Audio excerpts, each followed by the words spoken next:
Alright, gang, I see a lot of people talking on YouTube and, you know, just around in gatherings and all, talking about Star Wars and sharing their experiences, why they like Star Wars, and so on and so forth. So I figured I would share my story. And it starts in 1976. The families, my mom's families, were going to the lake house. So we go to South Georgia, and it was a couple of cousins, my older sister and one of my younger brothers and myself decided to ask to go to the movies. So we were taken to the movies. Well, the preview was of Star Wars, and it terrified me. Now, back in the 70s, we weren't allowed to watch horror movies, scary movies, anything violent. We had bedtimes and curfews, so no matter what was going on, if it was, 7 o'clock, you was in the house, and you was in bed by 9. So, needless to say, anything scary or horror related, never saw. So we're at the theater in South Georgia, and they're showing the previews of the upcoming movies. All of a sudden they show the preview of Star Wars, and it terrified me. The main reason it terrified me, keep in mind we were pretty much sheltered, was because the scene where Luke Skywalker gets knocked down or falls down in front of the sand person, and that creature had his gun waving it above his head, making that horrible sound, and he looked terrifying. Just that scene alone, I had no plans to see this movie. Well, moving on to 1977, we go to the theater in town, and the movie we go to see, I can't remember why my mom pulled us out. I don't know if it was that she didn't pay attention to the rating, or if it was rated PG or G. I can't remember what the ratings were back then, but there was a reason she snatched all of us up, and when she went raising Cain at the manager. Well, Star Wars has been out for an extremely long time at that time, and none of us had seen it. So the manager apologized and offered us to go see Star Wars. It was fixing to start, so we go in to see Star Wars. I was not wanting any of this movie. Once it started, and I started getting into it, like everybody else, I was hooked. As I watched the movie, noticing all the different characters, my favorite character, if you can't tell in this video, was a stormtrooper. I can't tell you why I was at that time, but to me the stormtrooper is just iconic. So shortly after that, we were all the kids were talking about Star Wars, Star Wars, Star Wars, Star Wars. Well, at that time you couldn't get anything, no toys or stuff like that. One thing I could get was the book in the back, the Star Wars storybook, full color photographs. Now this thing I got through the school system. Once a month we got this little handout, and you could buy books. Well, I take that thing home and show my mom and dad, and I had to have that Star Wars book. So they got it for me. And that book has fallen apart. It's in horrible shape. The spine it did have masking tape holding it together. Masking tape so old it came off. But it's still intact, and I still have it. Behind it is a replacement from 1977 as well, or 78. I think it was 78 when that book came out. But I have one from the same era, not one that was re-released here like 5, 10, 15 years ago. This one was actually the same year as the one I have. So that book gave me tons of reading pleasure.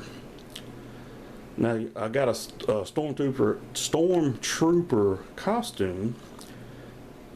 I never wore this. I think it was possibly bought on clearance after Halloween and given to me. and it's still in the box. It's never been taken out. It's just there. I mean, I can open the box up and look at it, but the mask is undamaged, the outfit's still in there, it's in perfect condition. Now, the helmet. I think I got this in the early 80s. I can't recall. It is not a Don Post. I can't recall the manufacturer of it. But this helmet, I wanted it very bad. And I think at the time it was like $30 to $50, so I knew that was out of the wheelhouse. Got it for Christmas. And I've held on to it this long. I've had people interested in it that come by and check my stuff out and all, but you know, it's part of my childhood. It's not going anywhere. That's something that I just treasure. Now, I never collected the Star Wars figures, but I do have these two. An original Stormtrooper and an original Snowtrooper, both missing the guns. I wish I just need to get some replacements, I guess. But the cape on the Snowtrooper, that's his original cape. That is amazing that it's still on him. These were, I wish I'd have left them in the cards, but when I got them, I took them out and set them on the shelf, and you could tell that, like most of them, without the stand, they didn't stand well. One leg is shorter than the other on the Stormtrooper, and the Snowtrooper, you can get him to stand, and usually he'll stand pretty good, but a slight wind, like a fly by him, he'll tip over. But those are the only two Star Wars action figures I had as a child. Those two right there. My youngest brother had every one of them, but those are the only two I had. Now, I'm in my 40s. I'll say late 40s. And I'm still a Stormtrooper fanatic. I've always wanted a full set of armor, but I've just never pulled the trigger on buying it. I wanted to put it on a mannequin and have it set up in my den.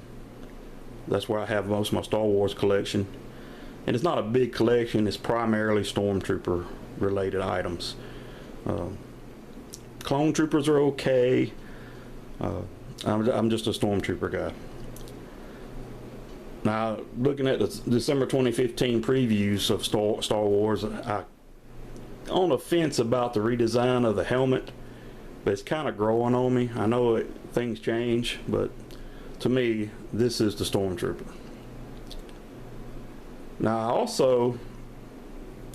I'm into scale trail RC trucks. And for those of you who are familiar with that, I have Axials, and however you want to say it, Tamiya or Tamiya. I bought a couple of the CC01 Broncos, and I ordered a third body, and the third body is actually done up as a Stormtrooper vehicle. Alright, that's my CC01 70s Ford Bronco painted up as a Stormtrooper scheme. You can see on the hood of the Stormtrooper helmet, crossbones, nice touch. And on the doors, well, there you go. I don't need to explain that for you Star Wars fans. I wish I'd have picked a flat black when I painted it, but I just wasn't thinking when I ordered the paint, and I was too excited to get this body finished up. So I use this body on occasion, but I don't use it on the trails because the decals are on the exterior and I don't want them to get damaged and destroyed. But it does look good. Maybe one day I'll post a video of one of my CC01s with this body on it.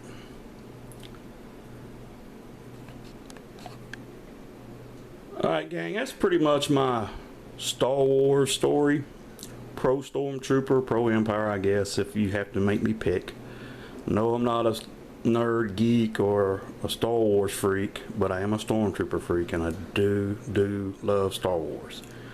Don't have tattoos of any Star Wars insignias, don't have stuff on my vehicles, I just have a ton of Stormtroopers paraphernalia. I actually, well, on May 4th, may the 4th be with you, our work had a Star Wars t-shirt day.